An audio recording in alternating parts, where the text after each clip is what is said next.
Assalamualaikum warahmatullahi wabarakatuh. Dalam pertemuan kali ini kita akan membahas mengenai analisis leksikal atau biasa disebut sebagai scanner. Oke, ini adalah tahapan-tahapan dari proses kompilasi, di mana analisis leksikal itu adalah tahapan pertama yang dilakukan oleh proses kompilasi. Oke. Di sini analisa leksikal atau scanner merupakan antarmuka antara kode program sumber atau source program dan analisis sintaks atau juga parser, atau dalam pengertiannya adalah sebuah proses yang mendahului parsing sebuah rangkaian karakter. Nah, berarti outputnya itu harus mudah dibaca oleh si parsing.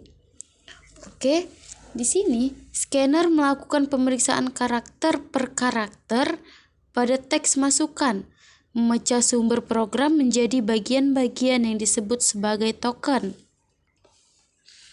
Nah, kemudian proses parsing akan lebih mudah dilakukan bila inputnya sudah berupa token.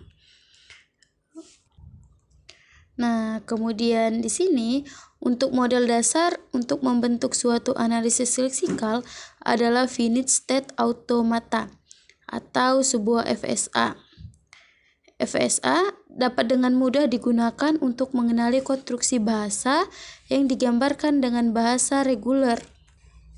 Nah, jadi diingat lagi, selain FSA, itu juga ada mengenai ekspresi reguler atau RER.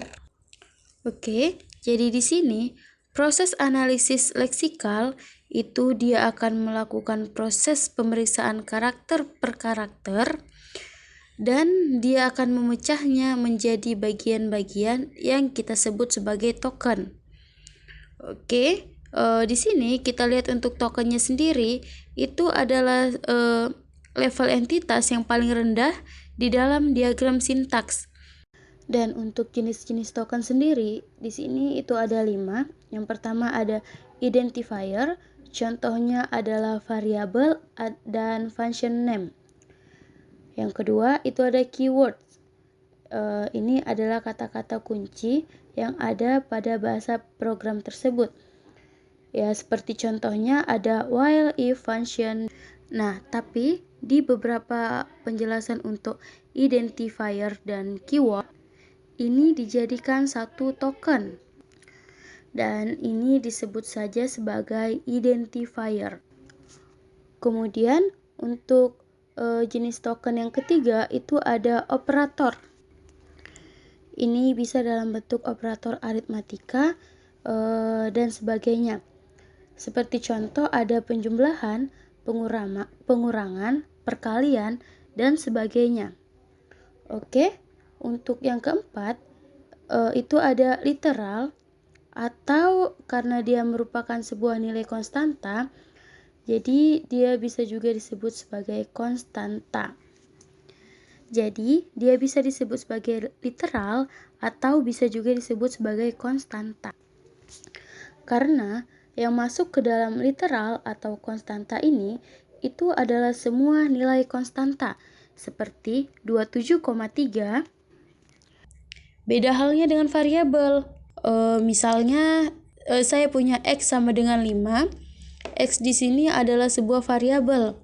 Kenapa? Karena nilainya akan mengikuti nilai di sebelahnya. Oke. Tetapi kalau untuk yang 5 ini dia tidak akan berubah. Makanya yang kelima ini, yang angka 5 kita sebut sebagai konstanta. Oke, untuk yang terakhir ada tokennya itu kita sebut sebagai punctuation atau sebagai pemisah atau pembatas pada suatu program.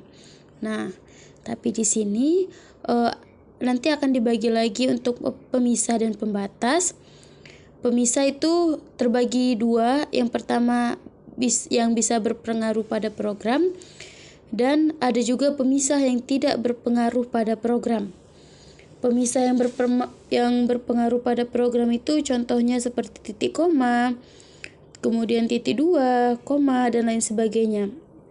Jadi intinya kalau tidak ada pemisah tersebut, programnya akan jadi kacau. Dan kalau untuk yang tidak berpengaruh, itu kita sebut juga sebagai white space.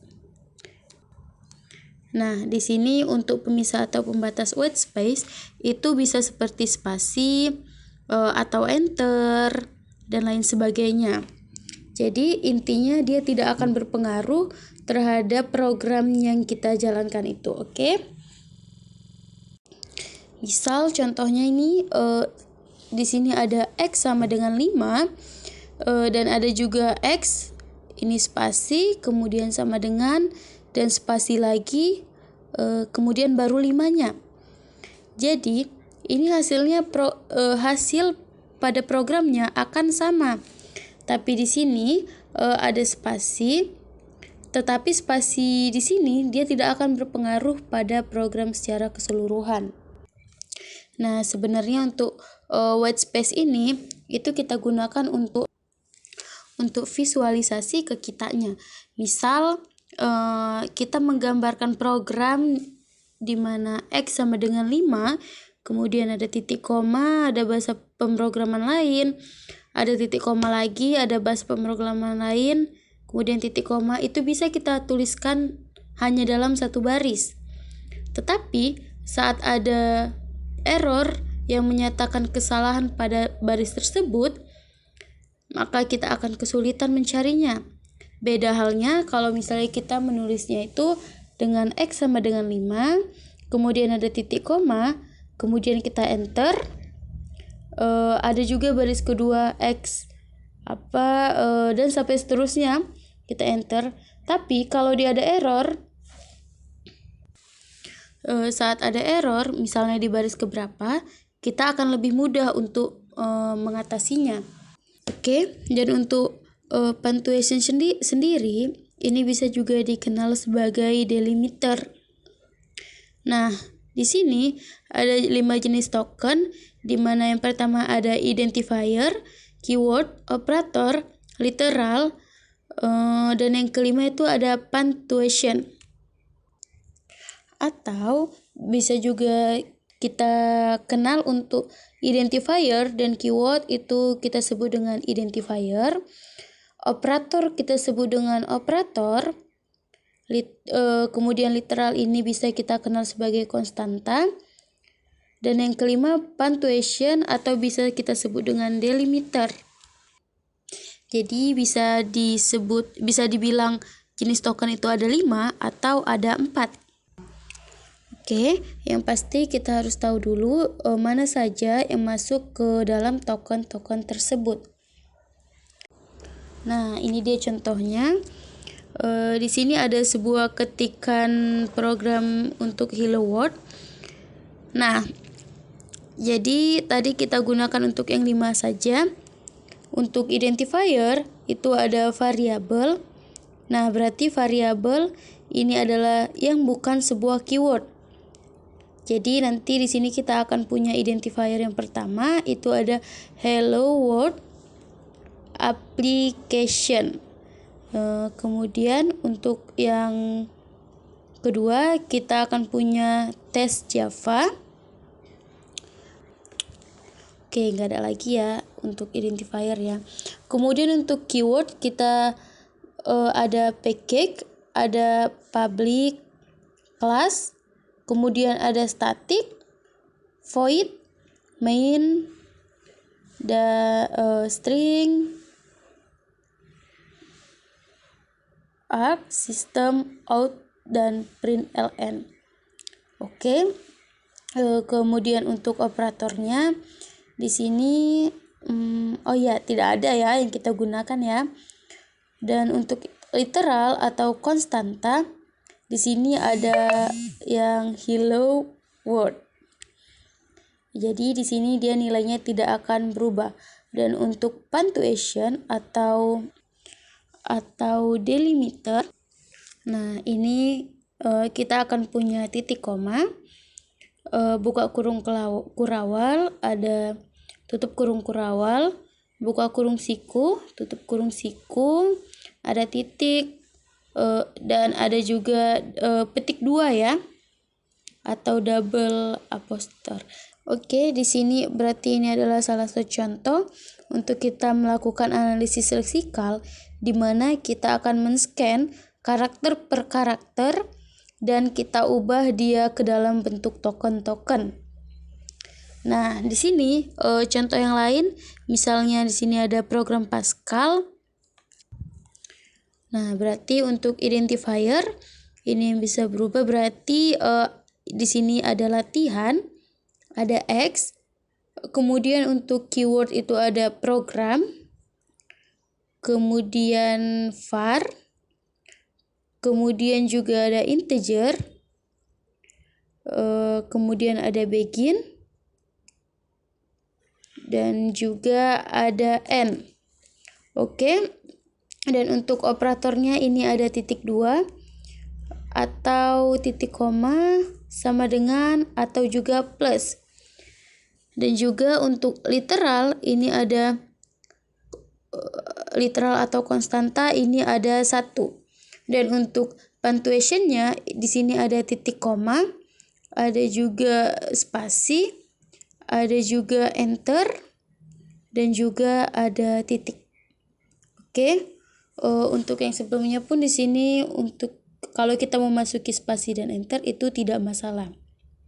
Nah, di sini kita akan melihat di mana untuk fungsi scanner sendiri itu yang pertama di mana untuk melakukan pembacaan kode sumber dengan menurut karakter demi karakter. Dan yang kedua itu mengenali besaran leksikalnya. Yang ketiga ada mentransformasi menjadi sebuah token dan menentukan jenis tokennya. Yang keempat ada mengirim token. Yang kelima ada membuang blank dan komentar dalam program. Yang keenam ada menangani kesalahan. Dan yang ketujuh beberapa scanner memasukkan simbol ke dalam tabel. Oke, dan untuk jalannya analisis leksikal sendiri itu dari sort program, kemudian dia akan masuk ke lexical analyzer, dan kemudian dia akan ubah menjadi sebuah token dan akan masuk ke syntax analyzer. Jika belum semua karakter itu terscan, si syntax analyzer ini akan mengembalikan lagi ke lexical analyzer sampai tokennya selesai. Nah, jika semua tokennya selesai atau karakternya selesai semua di scan, baru dia akan masuk ke sebuah parse tree. Oke, mungkin ini saja penjelasan mengenai analisis leksikal, dan saya sudahi dengan Assalamualaikum warahmatullahi wabarakatuh.